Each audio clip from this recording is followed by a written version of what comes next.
तो सब कोई भागम भाग की स्थिति थी, कोई डंकन में गया, कोई बेतिया गया, कोई मोतिहारी गया, तो ऐसे एग्जैक्ट मतलब कि काउंटिंग नहीं है। कुमार के जो भी पड़ोसी हैं उनके परिवार लोगों में वो छठ का संध्या वाला वर्ग जो था वो तो दिया गया, लेकिन सुबह वाला वो लोग को भी नसीब नहीं हुआ। सबसे मनहूस दीपावली और छठ देखने को मिला इस साल। अच्छा, इतना बड़ा हादसा मतलब हम लोग ना देखे हैं। पोस्टमार्टम रिपोर्ट पे हम लोग इसलिए नहीं लगे हुए हैं क्योंकि हम लोग को पोस्टमार्टम रिपोर्ट तो मिलता नहीं है, वो थाना को ही मिलेगा। और हर 2-3 रोज पे घटना हो जा रही है तो हम लोग उसी में लगे हुए हैं।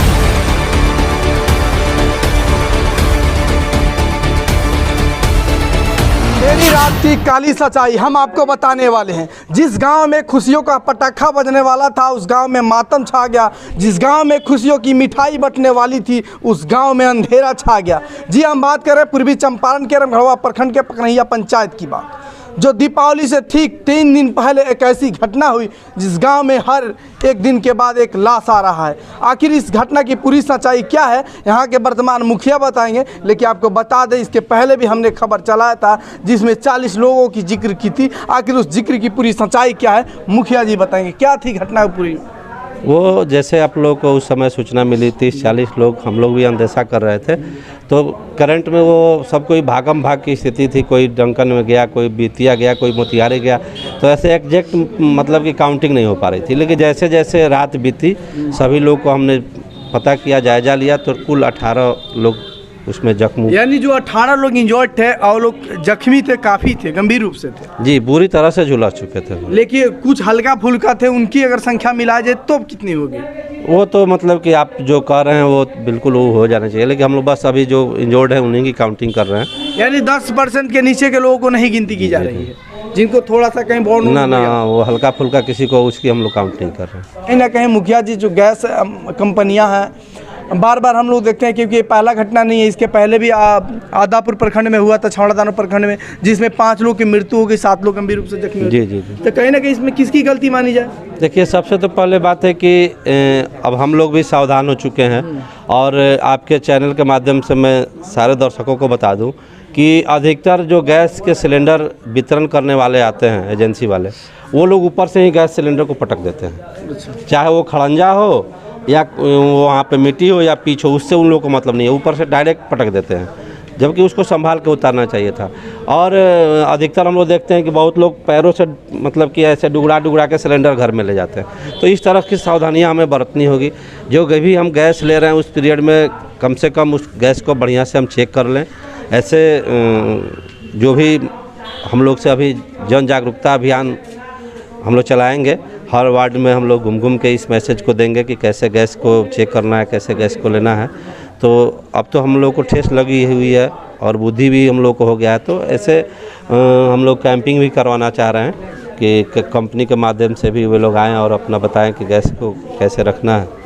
कई जनप्रतिनिधि भी मिलने आए थे, लेकिन सरकारी कर्मचारी भी आए थे, वह सरकारी कर्मी अधिकारी सब लोग आए थे मिलने के लिए, लेकिन आपदा विभाग से कोई सहयोग किया गया कि नहीं उन परिवार लोग की?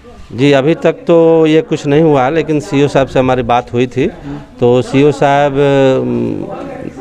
के द्वारा बताया गया कि उन लोग का जो भी है पोस्टमार्टम रिपोर्ट आ जाएगा तो हम लोग वो प्रक्रिया कर देंगे। तो अभी पोस्टमार्टम रिपोर्ट पे हम लोग इसलिए नहीं लगे हुए हैं क्योंकि हम लोग को पोस्टमार्टम रिपोर्ट तो मिलता नहीं है, वो थाना को ही मिलेगा। और हर 2-3 रोज पे एक घटना हो जा रही है तो हम लोग उसी में लगे हुए हैं।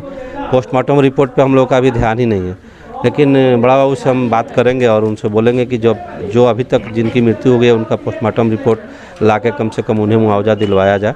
अच्छा, 18 लोग जो घायल हैं वो कहाँ मतलब भर्ती हैं? 2 आदमी तो डंकन में है। अच्छा। 6 आदमी बेतिया मेडिकल में है और 2 आदमी पटना है, 1 आदमी मोतिहारी रामानिया में है। और 4 लोग? 4 लोग तो मृत घोषित हो गए, 2 आदमी घर पे। हाँ। अच्छा, उन लोगों को कोई मुआवजा मिला है कि नहीं? देखिए, मुआवजा तो सब किसी को मिलेगा, जो जले हैं उनका परसेंटेज के हिसाब से मिलेगा, आज जो मर गए हैं उनको 4-4 लाख के जो सरकारी लाभ मिलता है, सहायता जो है वो मिलेगा, आपदा से वो मिलेगा। देखिए, रहा सवाल कि जो ये घटना हुआ है हम लोग के अपने होश में सबसे मनहूस दीपावली और छठ देखने को मिला इस साल। अच्छा, इतना बड़ा हादसा मतलब हम लोग ना देखे हैं और ना देखा गया है। पहली बार हुई हाँ, पहली बार हुई है, जिससे पूरे पंचायत का पूरे इलाका दहल गया है, बहुत सदमे में है। बिल्कुल। लेकिन आपके पंचायत में उस दिन दीपावली हुआ या नहीं, छठ हुआ या नहीं, इस घटना के बाद? इस घटना के बाद सभी लोग को बहुत दुख हुआ और दीपावली छठ हम लोग के गांव में उतना मतलब जिस हर साल की भांति इस साल नहीं मना।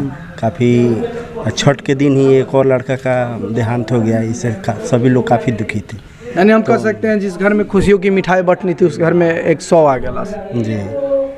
लेकिन खास करके इस घटना में एक लौता पुत्र थे कन्हैया कुमार, जिनकी मौत हो गई। उनके परिवार के लिए बहुत दुखद घटना था ये। देखिए वो तो दुखद घटना है ही है, वो पूरे परिवार के लिए, पूरे पंचायत के लिए, पूरे गांव के लिए। या जिस घर से मतलब कि छठ दिवाली मनाई जाती थी, हर घर में आज मातम फैल गया।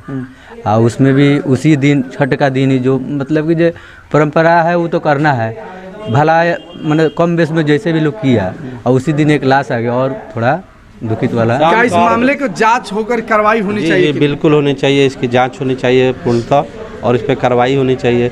जहाँ तक रही वो कन्हैया कुमार के जो भी पड़ोसी हैं उनके परिवार लोगों में, वो छठ का संध्या वाला वर्ग जो था वो तो दिया गया, लेकिन सुबह वाला उन लोग को भी नसीब नहीं हुआ। ऐसी स्थिति बन गई कि हमें भी रात को ही निकलना था पटना, लेकिन काफ़ी रात हो चुका था, इसलिए हम लोग सुबह निकले। तो सुबह का छठ घाट पे हम बस पहुँचे और वहाँ से हम लोग निकल ही गए। सब लोग छठी मैया से गुहार लगाने गए थे कि परिवार के लोग जो मतलब बॉर्न हो गए हैं वो ठीक हो जाएं, लेकिन शाम को तो उन्होंने विनती किया, गुहार लगाए, लेकिन जैसे घर आए पता चला कि पाँव के तले ज़मीन खिसक गई, क्योंकि उनके घर पे एक लाश आ गया। बाकी आपको वीडियो कैसा लगा कमेंट बॉक्स में ज़रूर बताइएगा।